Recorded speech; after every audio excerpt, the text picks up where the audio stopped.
Mabuhay Pilipinas! Maligayang pagbabalik dito sa aking channel, pero kung bago ka lang, pasuyo ng like and subscribe. Salamat agad.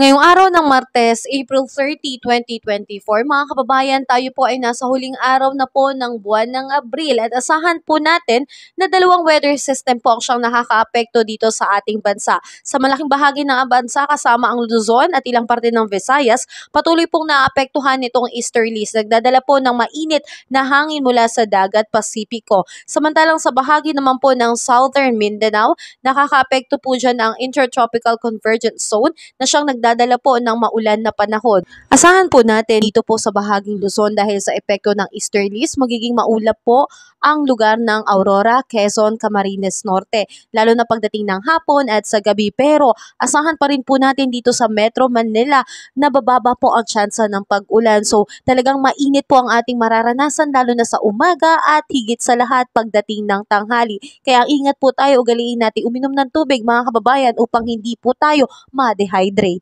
Asahan naman po natin dito po sa bahaging Mindanao dahil sa epekto ng Tropical Convergence Zone o ITZZ, magkakaroon po ng maulap na kalangitan na merong kalat-kalat na pag-ulan lalo na sa hapon, sa gabi dito po sa Davao Region, Surigao del Sur, South Cotabato, Sarangani, Zamboanga del Sur, Zamboanga, Sibugay, Basilan, Sulo at Tawi-Tawi. Kaya kung lalabas ng bahay ay magdala po tayo ng payong bilang pananggala sa biglaang pag-ulan. Sa ngayon mga kababayan ay wala pa rin po tayong bagyong namamataan sa loob at labas ng Philippine Area of Responsibility. Pero patuloy po tayong pinapahirapan ng tindi ng init na ating nararanasan lalo na po ngayon. Sa ngayon malaking bahagi po ng ating bansa ay nasa danger threshold po ng index po, heat index po yan. Asahan po natin na ang pinakamataas na heat index po ay aabot ng 47 degrees Celsius na mararanasan dito sa Apari, Cagayan. Nasusundan naman ng 46 degrees Celsius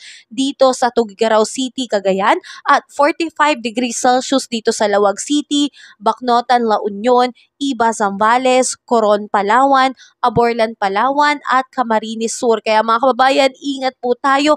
Lagi po tayong uminom. Paalala ko lang lagi po laging uminom ng tubig, sapat na tubig upang hindi po tayo ma-dehydrate. Mahirap na pong magkaroon ng sakit dulot po nitong napakainit nating panahon. Asahan po natin magtatagal ang ganitong kainit na panahon hanggang kalagitnaan po ng Mayo or second week po ng May. So tiis-tiis na lang po ng kaunti dahil onti na lang ay matatapos na po itong dry season at asahan na po natin ang pagkakaroon naman po ng maulang panahon. So sala sa init, sala sa lamig po muna tayo mga kababayan. At palagi po tayo maging updated sa ating ulat panahon upang lagi po tayong maging handa at palagi po tayong always on the go kung ano man po yung dapat nating gagawin sa araw-araw. And please like and subscribe kung nakatulong po sa iyo ang video na to. Salamat sa pagsuporta kabayan. Ingat ka palagi. God bless po.